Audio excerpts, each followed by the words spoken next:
ఇవాళ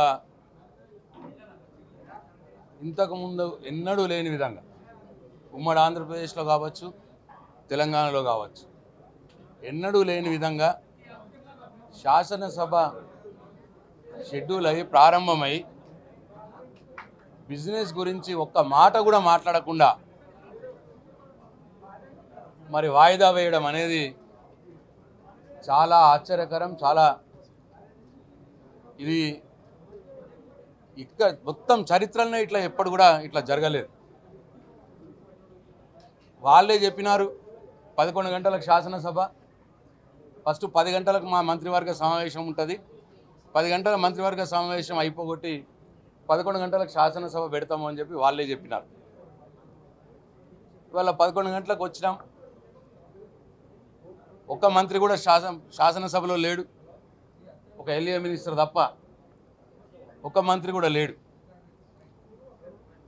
ఇంకా మంత్రివర్గ సమావేశం జరుగుతున్నది కాబట్టి వాయిదా వేయాలని ఎల్ఏ మినిస్టర్ గారు చెప్పడం, స్పీకర్ గారు వాయిదా వేసి వెళ్ళిపోవడం, ఇది చాలా అవమానకరం.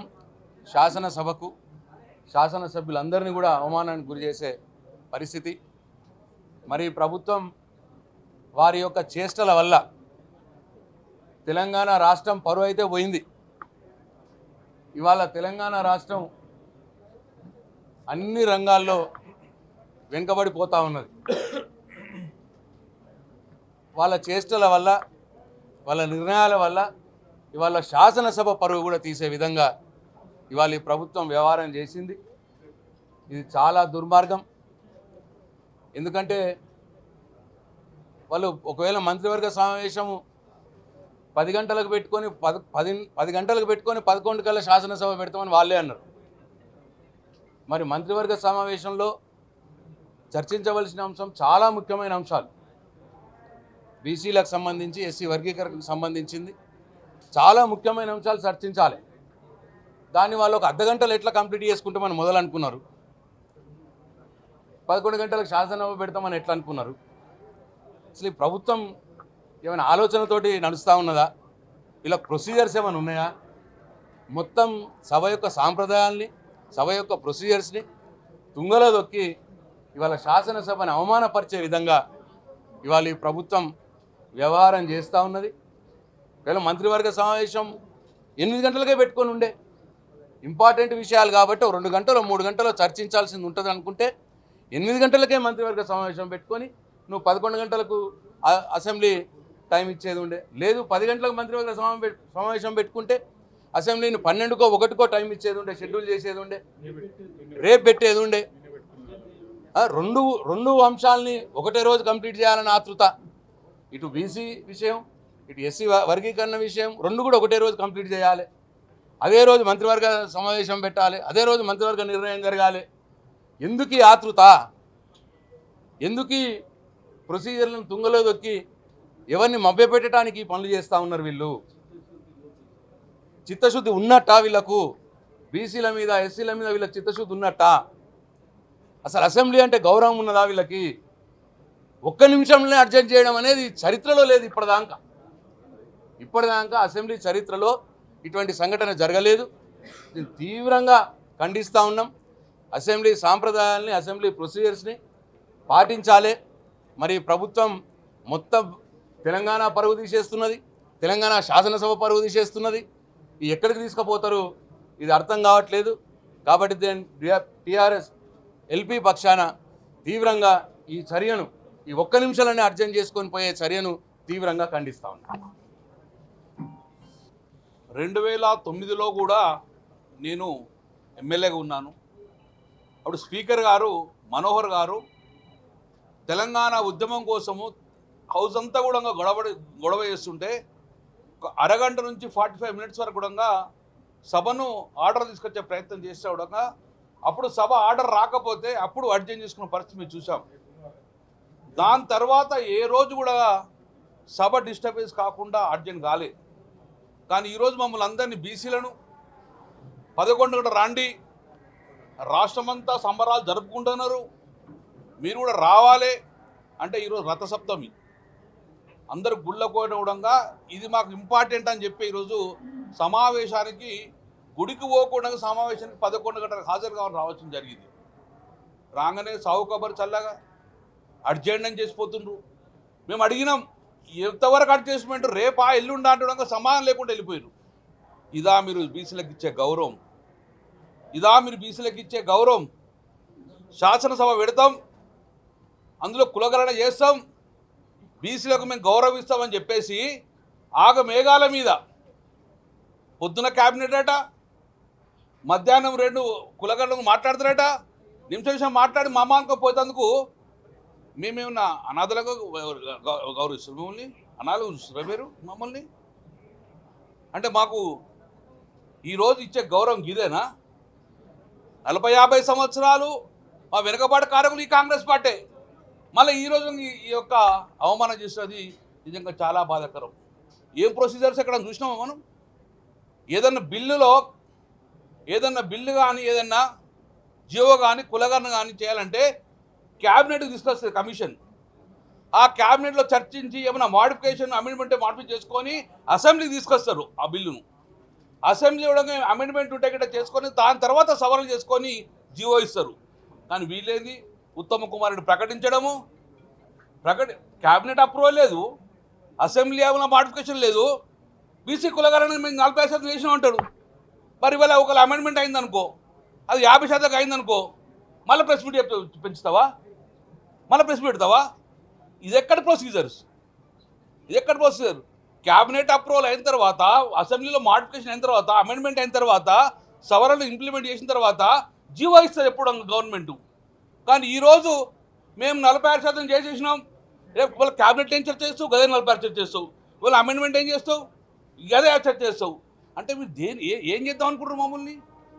అంటే వీళ్ళని మొక్కుబడిగా పొద్దున ఒకటి మీటింగ్ పెట్టుకొని సాయంత్రం చేసుకొని వెళ్ళిపోతే వీళ్ళ కర్మ వీళ్ళు పడతారనుకుంటారా? అబద్ధాలు ముచ్చట్లే కాంగ్రెస్ పార్టీ.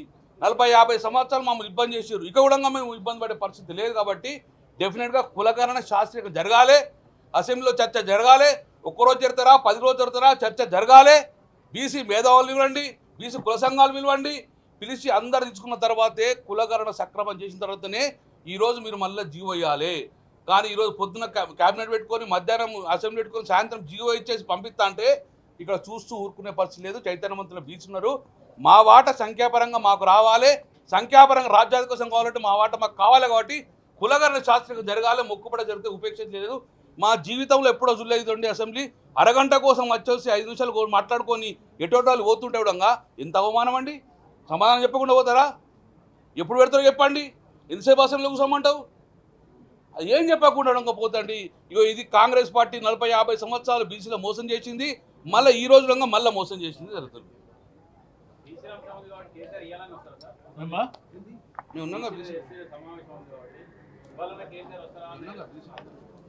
ఇప్పుడు జరిగిన దాని గురించి మాట్లాడండి. ఈరోజు సభా సాంప్రదాయాలని, రూల్స్, ప్రొసీజర్స్ అన్నీ తుంగలో తొక్కే విధంగా ఒక అత్యంత ప్రాధాన్యత గలటువంటి అంశాలు,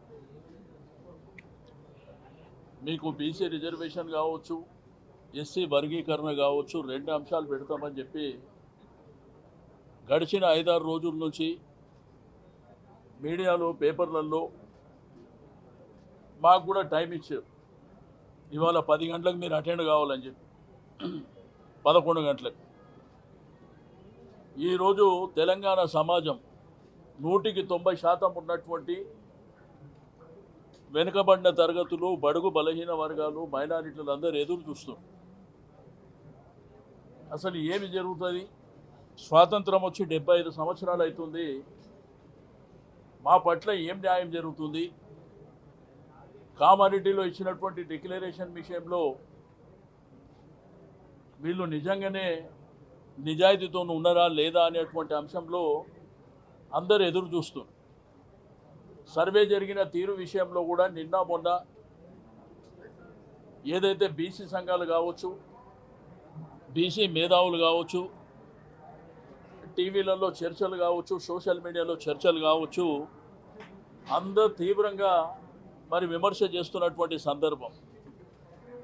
ఏది ఏమైనప్పటికీ పార్లమెంటరీ ప్రాక్టీసెస్ ప్రకారం ఈ రోజు ఉన్నటువంటి రూల్స్ రెగ్యులేషన్స్ ప్రకారం అక్కడ లెజిస్లేచర్ అఫేర్ మినిస్టర్ గారు ఆయన స్పీకర్ గారిని అడగడం, ఇంకా క్యాబినెట్ జరుగుతుంది అనగానే స్పీకర్ గారు ఒక సెకండ్లో అడ్జర్న్ చేసి వెళ్ళిపోవడం అనేది అంటే మమ్మల్ని అవమానించినట్టు కాదా అని చెప్పి నేను ఈ సందర్భంగా అడుగుతా ఉన్నాను.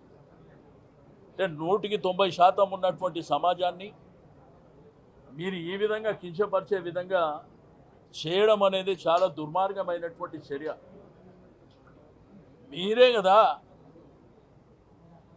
షెడ్యూల్ ఇచ్చింది, మీరే. ఈరోజు క్యాబినెట్ అని నిన్న చేసుకునేది ఉండే, క్యాబినెట్ ఉదయం చేసుకునేది ఉండే. ఇంత ప్రధానమైనటువంటి 2 అంశాలను తీసుకొచ్చినప్పుడు రమారమి 100-75-80% సమాజానికి సంబంధించినటువంటి అంశాన్ని, ఆ ప్రాధాన్యత గల అంశాలని ఒక 4 రోజులు చర్చ లేకుండా హరీబరీగా ఈ ఒక్కరోజే చర్చ పెట్టాలనేటువంటిది మరి ప్రభుత్వం నిర్ణయం తీసుకోవడమే తప్పు. తీసుకున్న నిర్ణయాన్ని కూడా ఈరోజు దానికి కట్టుబడైనా చర్చ జరగాలి. అది లేకుండా వారు వెంటనే అడగడం ఒక సెకండ్లోనే. స్పీకర్ గారు కూడా ఇక్కడ ప్రధాన ప్రతిపక్ష పార్టీ కానివ్వండి, మిగిలిన సభ్యులని వాళ్ళని కూడా అడిగేది ఉండే. ఒకవేళ టైం ఓకే, మరి మా టైం కూడా అడిగేది ఉండే. వాళ్ళు ఏ టైం అంటుండ్రు, మేమేమన్నా టైం చెప్తామా, మా అభిప్రాయం ఏందో అడిగేది ఉండే. కానీ ఈరోజు జరిగినటువంటిది, నేను కూడా 6 సార్లు శాసనసభలో ఉన్నా, ఇంత అన్యాయంగా, ఇంత బాధ్యతారహితంగా, ఇంత కుట్రపూరితంగా జరిగినటువంటి అంశాలు నేను ఎప్పుడు చూడలే. ఎందుకంటే మా సమాజం ఇప్పటికే 75 సంవత్సరాల నుంచి, అంటే స్వాతంత్రం వచ్చి 75 సంవత్సరాలు అయిపోయింది.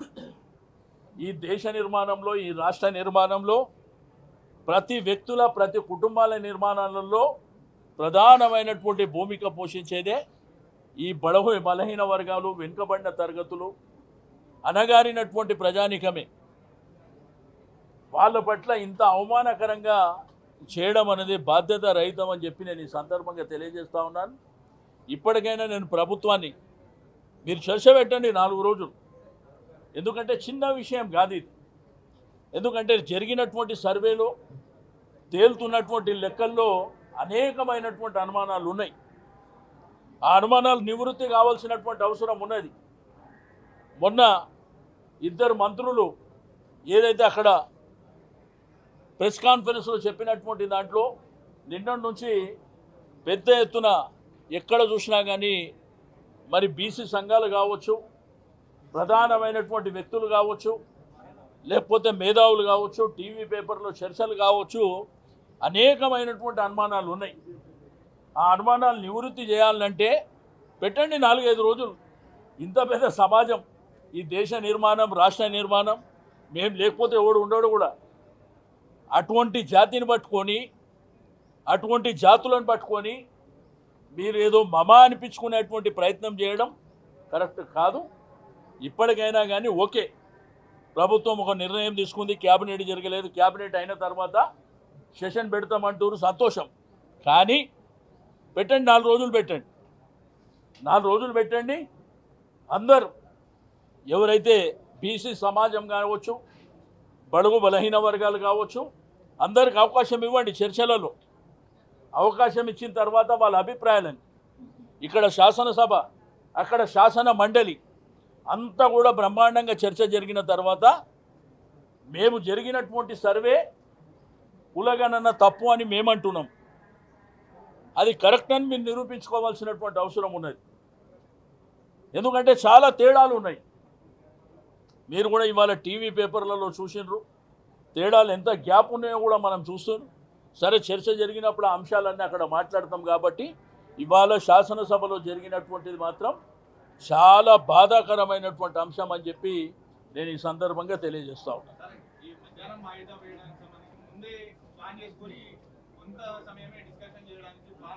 నేనేమంటున్నా, సమాజం అవేరై ఉన్నది.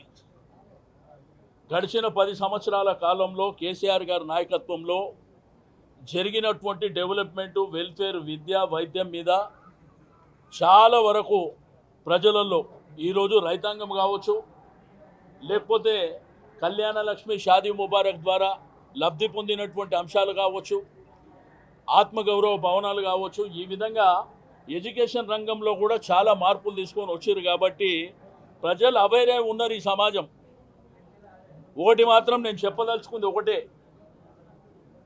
1947లో స్వాతంత్ర ఉద్యమాన్ని మనం చూడలే, 1969లో తెలంగాణ ఉద్యమాన్ని కూడా మనం చూడలే,